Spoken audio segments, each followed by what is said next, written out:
Landon, what's shaking, bro? Not much, man. What's going on? Good. You got one of those deep voices, like a radio voice. Yeah, I've been told that like pretty much my whole life. Good, Yeah, good. What's shaking? yeah. Well, first off, you were talking about those dogs, like Yeah. girls with pets. You got a Uh, experience to share? I do. So my last girlfriend, she had two dogs. I had my own dog, and we moved in together, Oh, basically sweet. off of a one night stand. What are you And guys, it like a turned, lesbian couple? You move in right away? dude, whatever, man. No, it was more like so we met on New Year's, banged it out, had crazy wild sex, Yeah. slapping each other around, just fucking really good stuff.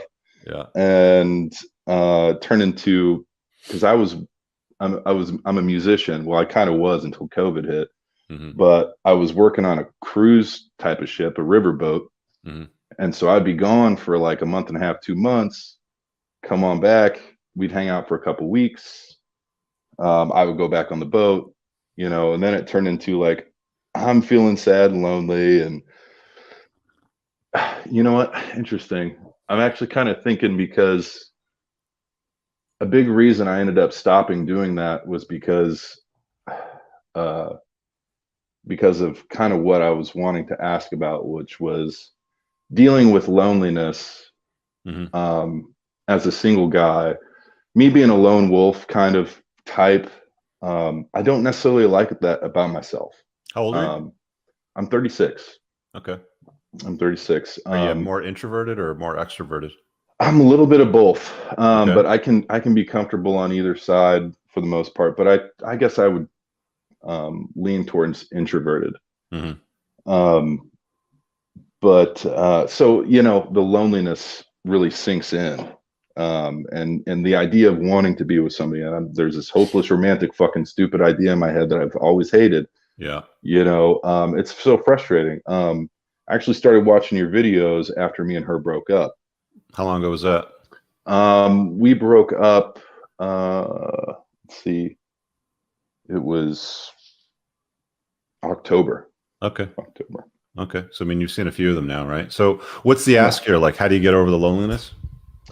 Well, just kind of like I don't know.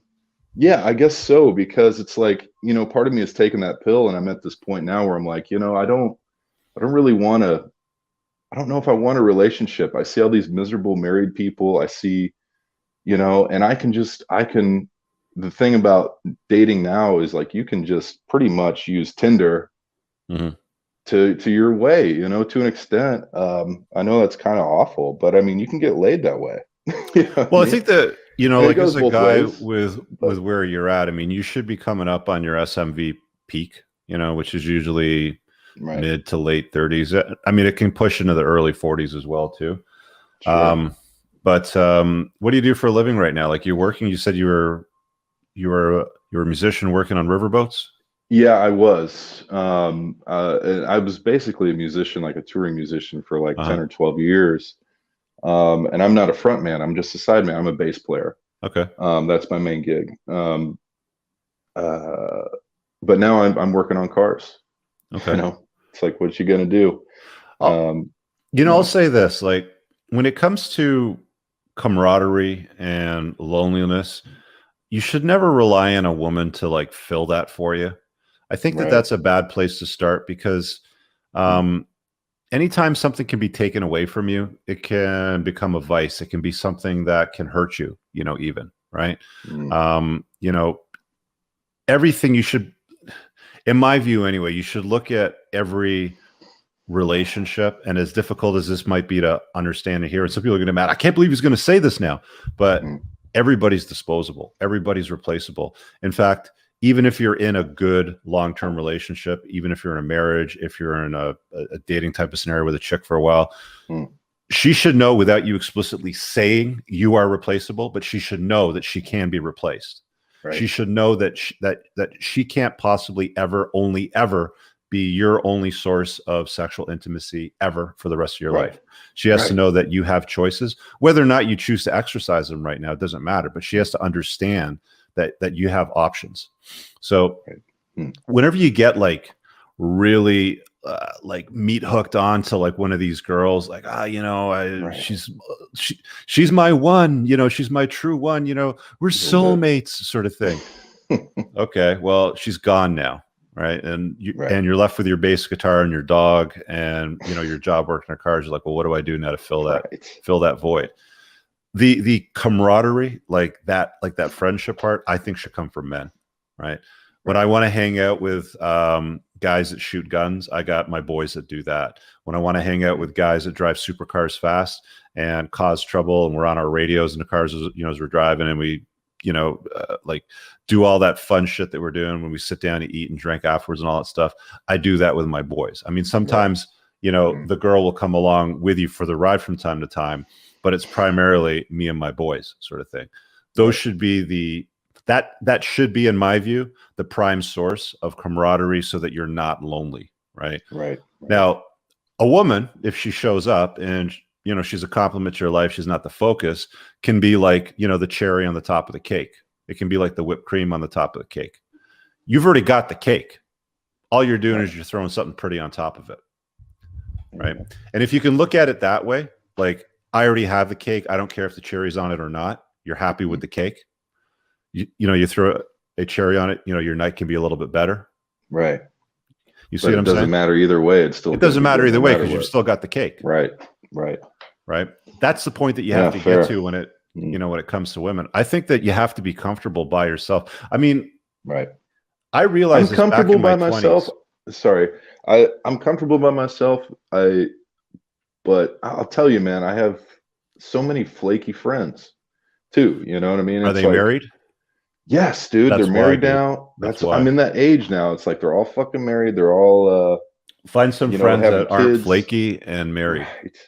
Because they're always going to have boundaries set, because most guys go into like beta buck zone. They go through betatization through 1,000 concessions in a marriage. So they start, yes, honey, yes, okay, fine, I'm not going to hang out with Landon anymore. Yes, I know I can't play in the band, whatever the fuck the reason is, but they're always going to create these boundaries. So find friends that don't have that problem.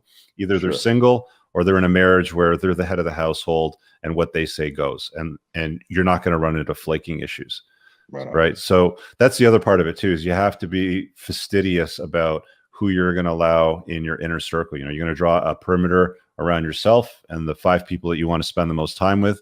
Maybe it's 5 dudes, maybe it's 4 dudes and 1 chick, maybe it's 1 dude and 4 chicks. You decide what it is that you want to do, but you only let people in on the inner circle to spend time with you if they complement your life, if they're not flakes, if they add value, and you can add some value to their life as well. You just have to get, a buddy of mine once said, if you're the smartest guy in the room, you're in the wrong room. So if you find yourself in a position where you're dealing with flakes and losers and people that don't respect your time, put yourself in a better room so that you expose yourself to better people. I think I'm finding that, but I realize they've been friends for a long time. Who cares? Doesn't matter. Yeah, I know. Just having to kick them to the curb. They're just, well, you don't have to kick them to the curb, man. You just don't. You just don't acknowledge them, and you don't respond to them. Like if they flaked on you 2 or 3 times in a row, right? Okay. The next time they're like, "Hey, let's get together," and the guy's probably going to flake. You just don't respond to them. You go and make plans with somebody else. Right.